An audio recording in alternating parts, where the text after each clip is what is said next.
আসসালামু আলাইকুম। আজকে আমি রান্না করব ডিমের তরকারি। তার জন্য প্রথমে আমি ডিমটাকে সিদ্ধ করে নিয়েছি, সিদ্ধ করে ছাড়িয়ে নিয়েছি। আর ২ টো আলু আমি সিদ্ধ করে নিয়েছি। কারণ আজকে সিদ্ধ আলু দিয়ে রান্না করব ডিমের তরকারিটা। সিদ্ধ করে নিয়েছি আলুটা আগে থেকে। তারপর আমি নিয়েছি পেঁয়াজ বাটা। পেঁয়াজ বাটা নিয়েছি, এখানে টমেটো বাটা আছে। আদা রসুন বেটে নিয়েছি, কাঁচা লঙ্কা একটা নিয়েছি। এটাকে আমি আজকে রান্না করব। প্রথমে আমি ডিমটা ভেজে নেব। গ্যাস জ্বালিয়ে নিয়েছি। চিড়া দিয়ে নিচ্ছি, কেননা ডিম ভাজতে গেলে তেলে দিলে তো খুব তেল ছিটকায়, ওই জন্য করে একটু ডিমটা চেরা করে নিতে হয়, আর মশলাগুলো ভেতরেও ঢোকে, সেই জন্য একটু ডিমটা চেরা চেরা করে নিতে হয়। ডিম আমার কাটা রেডি, তেলে দিয়ে দিচ্ছি।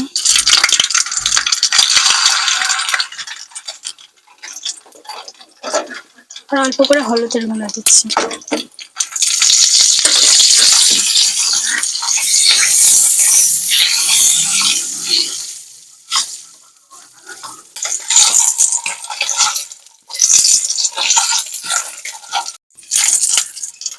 ডিম ভাজা আমার হয়ে এসছে। আমি একদম লাল লাল করে ডিমটা আঁচে ভেজে নিয়েছি। এবার আমি তুলে নিচ্ছি ডিমগুলো।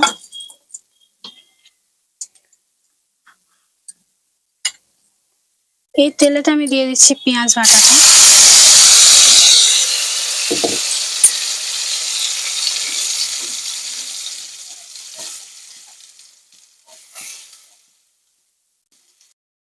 পেঁয়াজের সঙ্গে এবার আমি আলুগুলো দিয়ে দিচ্ছি।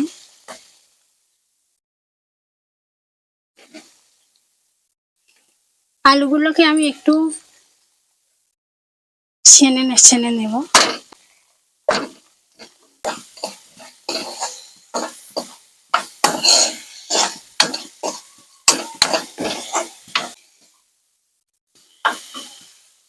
কাঁচা ঝালটা দিয়ে দিচ্ছি এর সঙ্গে। টমেটো বাটাটা দিয়ে দিলাম। আদা রসুন বাটাটা। এবার আমি সব মশলাগুলো দিয়ে দিচ্ছি। প্রথমে আমি লবণ দিয়ে দিলাম, তারপর হলুদের গুঁড়ো, লঙ্কার গুঁড়ো দিয়ে সব মশলাকে আমি একটু ভালো করে নেড়ে চেড়ে নেব।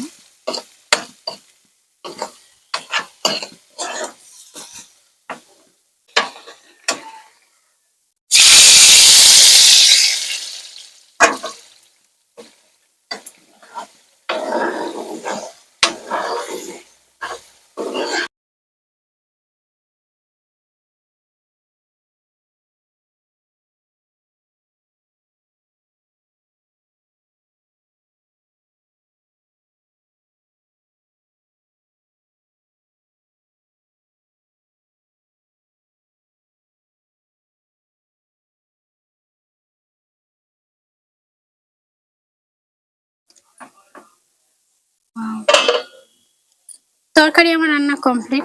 দেখো কত সুন্দর হয়েছে তরকারিটা। তরকারিটা দেখতে যেমন সুন্দর হয়েছে, খেতেও সুন্দর লাগবে, কেননা কাঁচা আলু দিইনি, সিদ্ধ করা আলু দিয়েছিলাম, সেই জন্য খেতেও খুব সুন্দর লাগবে। আর এই তরকারিটা আমার একার মতো তরকারি, কারোর দেবো না, একা খাবো। ভিডিওটা ভালো লাগলে অবশ্যই একটা লাইক করে যাবে, আর কমেন্ট করে জানাবে আমার ভিডিও কেমন লাগছে।